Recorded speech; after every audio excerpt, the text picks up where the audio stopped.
इंद्रधनुष्य इंद्रधनुष्य इंद्रधनुष्य इंद्रधनुष्य इंद्रधनुष्य या कार्यक्रमात आता ऐकूया मराठी भाषा गौरव दिनानिमित्त राज्याचे मराठी भाषा मंत्री तथा उद्योगमंत्री आणि रत्नागिरीचे पालकमंत्री माननीय डॉक्टर उदयजी सामंत यांची अनघा मगदुम यांनी घेतलेली मुलाखत. नमस्कार.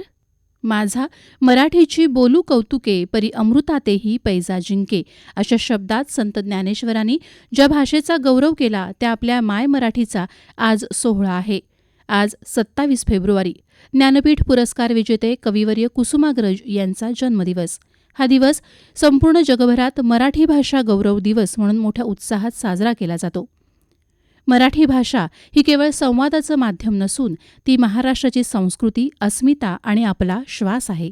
विशेषतः गेल्या काही काळात राज्य सरकारच्या अथक पाठपुराव्यामुळे मराठी भाषेला लाभलेला अभिजात भाषेचा दर्जा ही प्रत्येक मराठी माणसासाठी अभिमानाची आणि ऐतिहासिक सुवर्णक्षणाची गोष्ट ठरली आहे.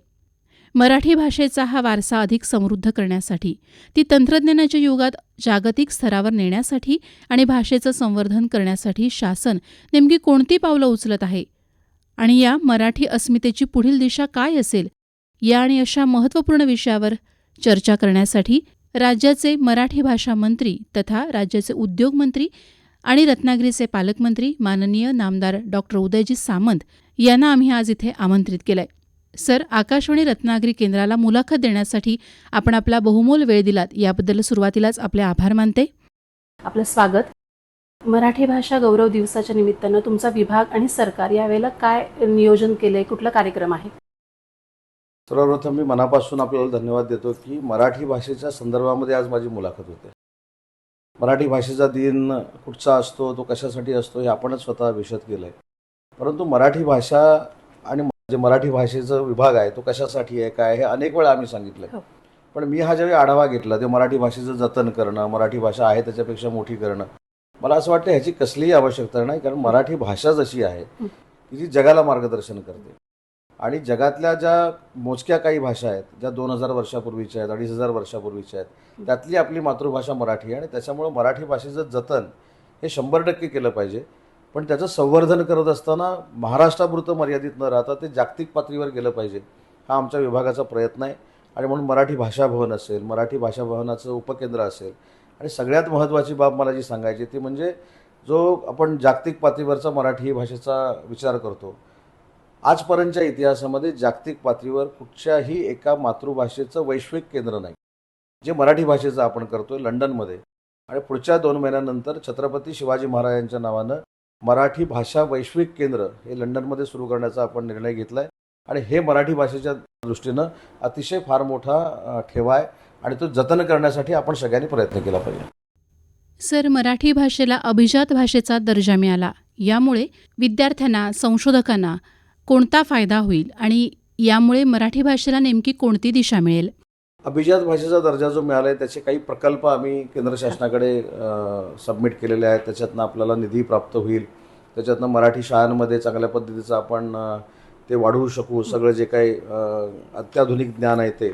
परंतु माझ्या दृष्टीनं महाराष्ट्रातली जी लोकं ही परदेशामध्ये जाऊन राहत आहेत आणि त्यांची मुलं जन्माला परदेशामध्ये आलेली आहेत, म्हणून मराठी आणि त्यांचा संपर्कच तुटलेला आहे. अशा मुलांना शिकवण्यासाठी आपण एक यंत्रणा तयार करतोय, त्याचं प्रपोजल आपण तिथे पाठवलं आहे. आपल्याला माहीत असेल की मुंबईमध्ये मराठी बोललं गेलं नाही तर मारामारी होते, मराठी बोलत नाहीत म्हणून राजकारण होतं. मग आंतरराष्ट्रीय शहरामध्ये ज्या विविध भाषिक त्या ठिकाणी येतात ते आमची जबाबदारी आहे शासन म्हणून की त्यांना मराठी शिकवली पाहिजे. मग ती मराठी शिकवण्याचा एक प्रकल्प आम्ही शासनाकडे, केंद्र शासनाकडे पाठवले, त्याला आम्हाला मंजुरी मिळेल. आणि म्हणून अभिजात भाषा झाल्यानंतर केंद्र शासनाकडनं त्याच्या समृद्धीसाठी पैसे मिळतात. ते करोडो रुपये आणण्याचा आमचा जो काय आराखडा आहे तो आम्ही केंद्र शासनाकडे पाठवला आहे आणि या 2 महिन्यामध्ये ते मंजुरीचं अपेक्षित आहे. खरे साहेब, मराठी भाषेला अभिजात दर्जा मिळाला, ती वाढवणं फक्त खात्याचं किंवा सरकारचं काम नाही, आपल्या सर्वांचंच काम आहे ते.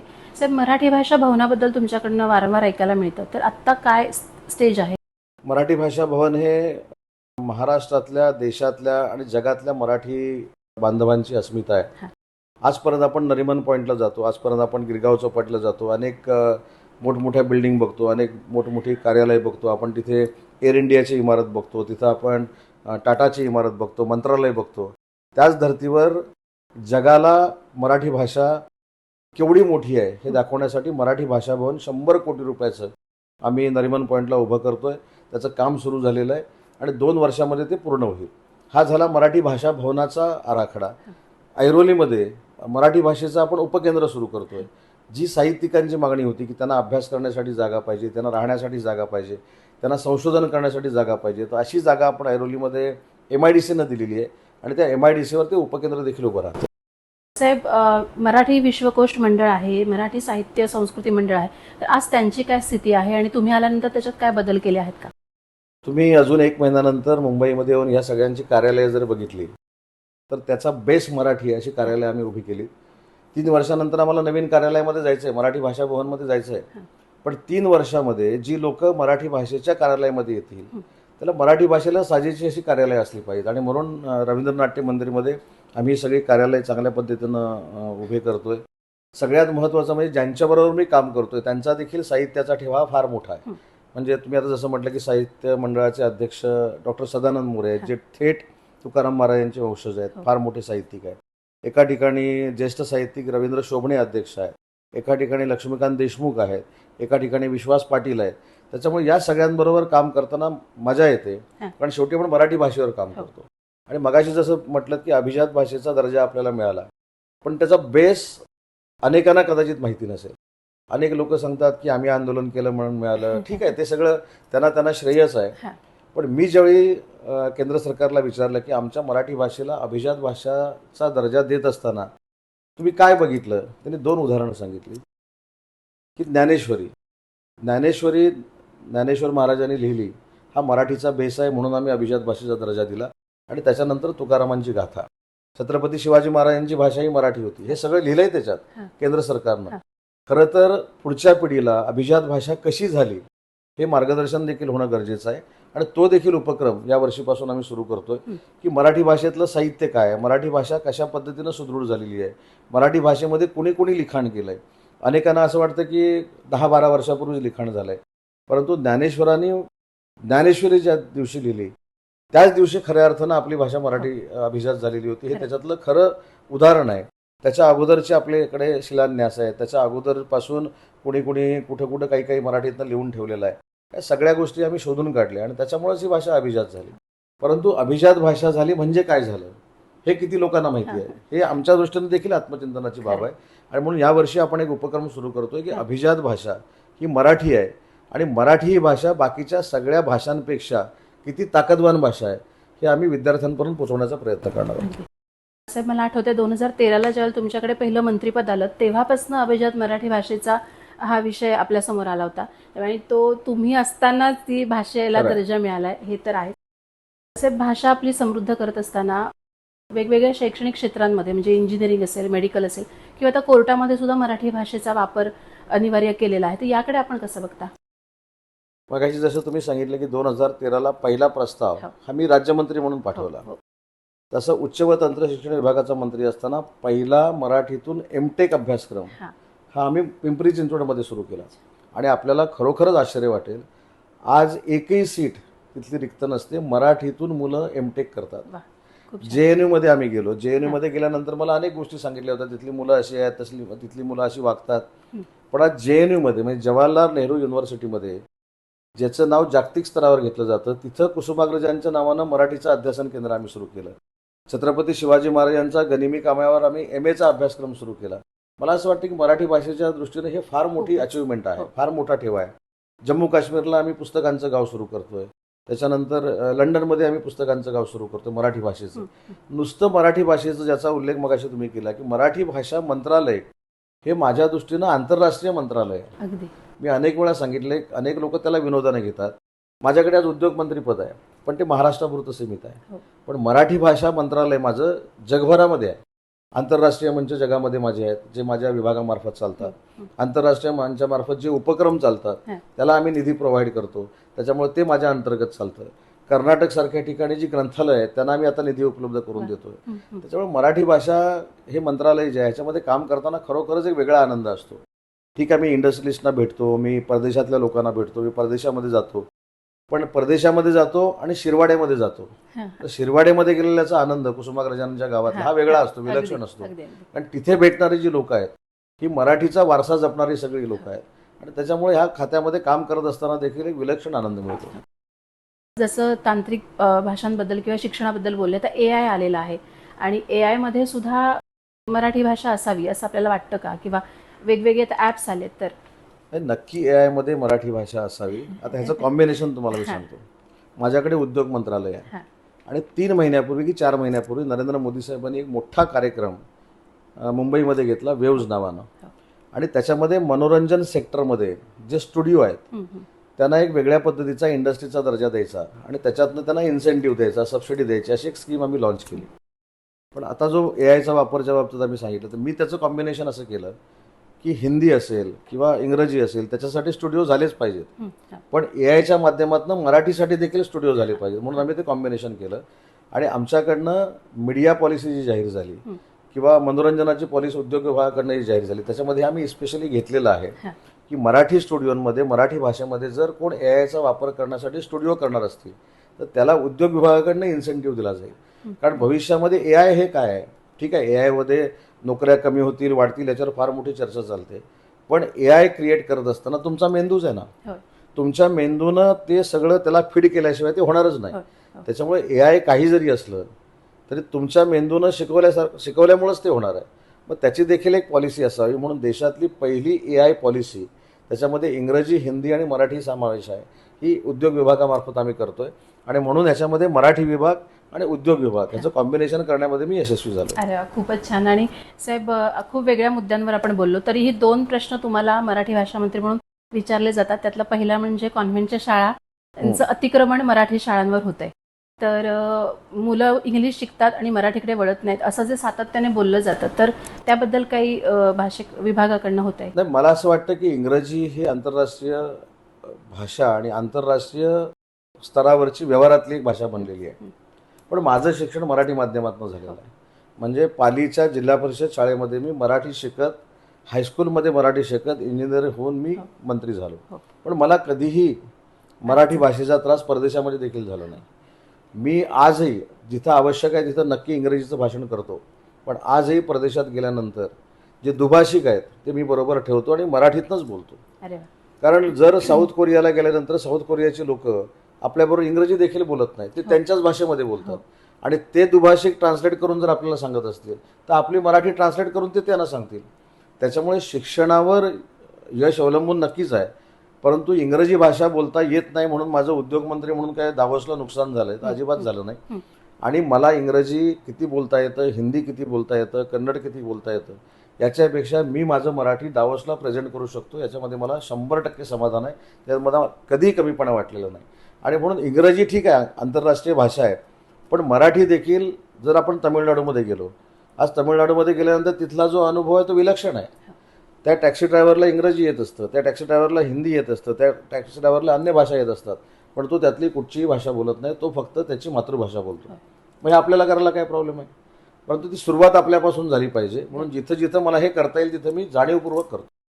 आतापर्यंत मराठी भाषेचं संवर्धन किंवा सांभाळून ठेवायला पाहिजे तर ती मराठी भाषेच्या पाट्या लावल्या पाहिजेत, ही आंदोलनं साहेब होत होती.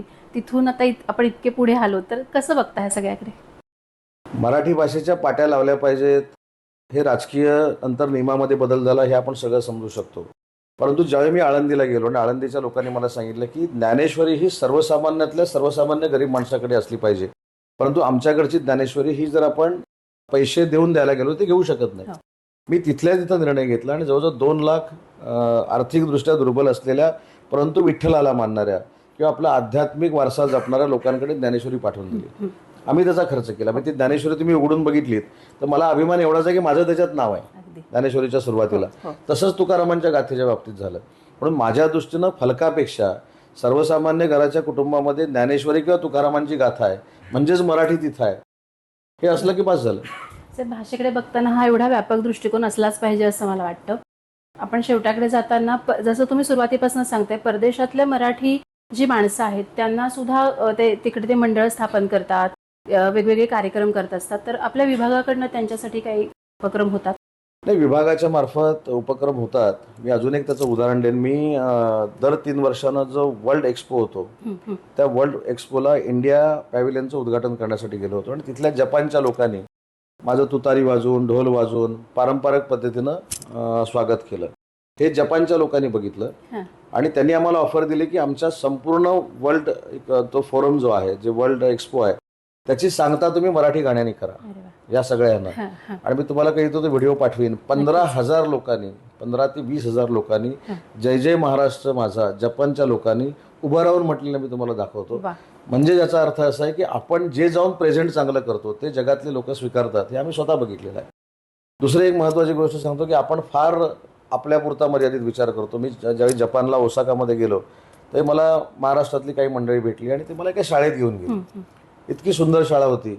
आणि नंतर चर्चा करता करता त्यांनी मला विचारलं की ही शाळा कोणाची आहे. म्हटलं गव्हर्नमेंटची असेल. ते म्हणले गव्हर्नमेंटची नाही का मराठी माणसाची. महाराष्ट्रातल्या मराठी, हिंदी, इंग्रजी शिकवण्याचं काम त्या 1500 विद्यार्थ्यांना तिथे ते जोडपं करतं. एवढं मोठं काम आपल्या मराठी माणसानं परदेशामध्ये जाऊन उभं केलेलं आहे. पण मंडळं मात्र एक नाही आहे, 2-2, 3-3 आहेत. तर ती जे काय आपल्याकडे एक राजकारणाची परिस्थिती आहे की मंडळ एक असलं की 4 झालीच पाहिजे, ती थोडी एक करण्याचा माझा प्रयत्न आहे. त्याच्यासाठी एक अमरेलला आम्ही जागतिक स्तरावर निर्माण करतोय आणि त्याचा केंद्रबिंदू हे लंडनचं वैश्विक केंद्र ठरणार आहे. म्हणजे खरंच ही भाषा वैश्विक आहे असं म्हटलं पाहिजे. साहेब, आपलं सगळं धावपळीचंच काम असतं, पण तरीही एखादी मराठी कविता आवडते का आणि मराठी लेखक आवडता कोण तुमचा? तर मराठी कविता मी वाचलेल्या नाहीत, परंतु मंगेश पाडगावकर हे माझे आवडते कवी आहेत. आणि मराठी लेखकांच्या बाबतीत जर म्हणाल तर मी तसं फार पुस्तकं वाचत नाही, परंतु आता जे आपल्या साहित्य संमेलनाचे अध्यक्ष आहेत त्यांची 2 पुस्तके मी प्रामुख्यानं वाचलेली आहेत. एक पानिपतकार वाचलेला आहे आणि झाडाझडती वाचलेला आहे. आणि ते मला का आवडतं त्याचं कारण तुम्हाला सांगतो की ते स्वतः जिल्हाधिकारी होते, ते प्रशासनाचे अधिकारी होते, तरी सिस्टीम काय करू शकते, कशा पद्धतीनं आदिवासींना त्रास देऊ शकते हे झाडाझडतीमध्ये लिहिलंय. म्हणजे तो डेअरिंगबाज लेखक आहे म्हणून मला तो आवडतो. जाता जाता काय स्वप्न आहे ह्या खात्याचा मंत्री असताना, काय करायची इच्छा आहे आणि कुठला संदेश द्याल? मराठी भाषा ही प्रत्येकाला बोलता आली पाहिजे. मग तो महाराष्ट्रातला असू दे, महाराष्ट्रातला नसू दे, जो महाराष्ट्रात राहतो त्याला मराठी बोलता आलं पाहिजे. आणि दुसरी महत्त्वाची गोष्ट की मराठी भाषा ही माझी अशी आहे आणि तशी आहे हे सांगायची गरजच नाही. मराठी भाषा ही सगळ्या भाषांमध्ये श्रेष्ठ आहे.